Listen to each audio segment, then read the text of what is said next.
প্রাচীন মিশরের সবচেয়ে পরিচিত ভূতের গল্পটা এক কথায় আ ঘোস্ট স্টোরি বা একটা ভূতের গল্প হিসেবে পরিচিত।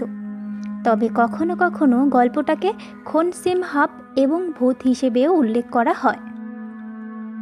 এই গল্প পাওয়া গেছে অস্ট্রাকা অর্থাৎ লেখাসহ মৃৎ পাত্রের ভাঙা টুকরোতে।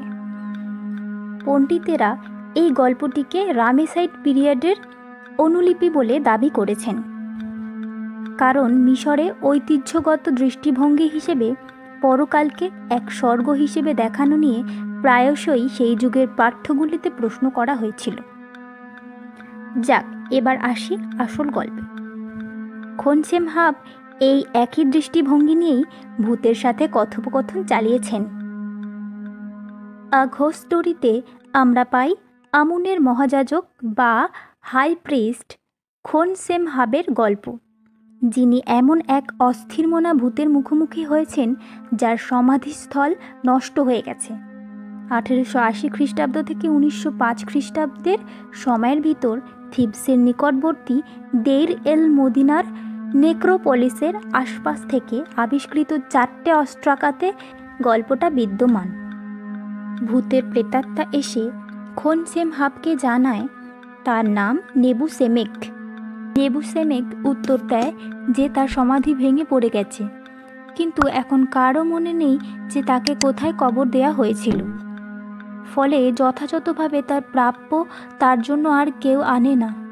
নেবুসেমেক জানাচ্ছে যে শীতের বাতাসে উন্মোচিত হয়ে আছে তার দেহ, খাবার না পেয়ে অত্যন্ত ক্ষুধার্ত এবং ভয় পাচ্ছে যে শীঘ্রই তার অস্তিত্ব বিনষ্ট হয়ে যাবে, অথবা তার কথা অনুসারে প্লাবনের ধাক্কা খাওয়ার মতো সব কিছু এদিক সেদিকে ছড়িয়ে যাবে এবং হারিয়ে যাবে, তার কারণ আত্মার অবস্থান করার মতো কোনো ঘর নেই। খোনসেমহাব আত্মার পাশে বসে তার দুঃখে অশ্রু বিসর্জন করে। আত্মাটা এরপর জানায় জীবিত থাকা অবস্থায় সে কে ছিল।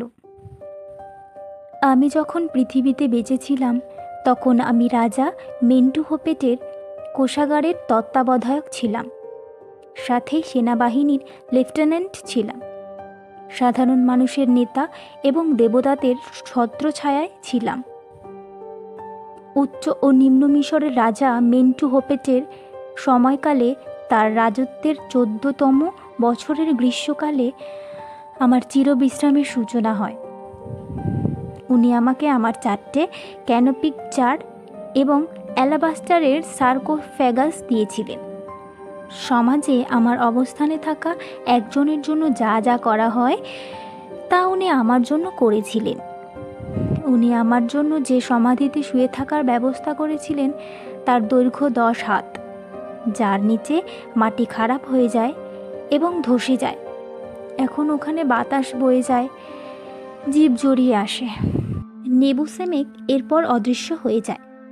খোনসেমহাব তার প্রতিশ্রুতি ভুলে যাননি। উনি ধ্বংস হয়ে যাওয়া সমাধি অনুসন্ধানের জন্য লোক পাঠান এবং তারা ওটাকে দেইল এল বাহরির রাজার পায়ে হেঁটে চলার পথ থেকে 25 কিউবিক দূরে খুঁজে পায়।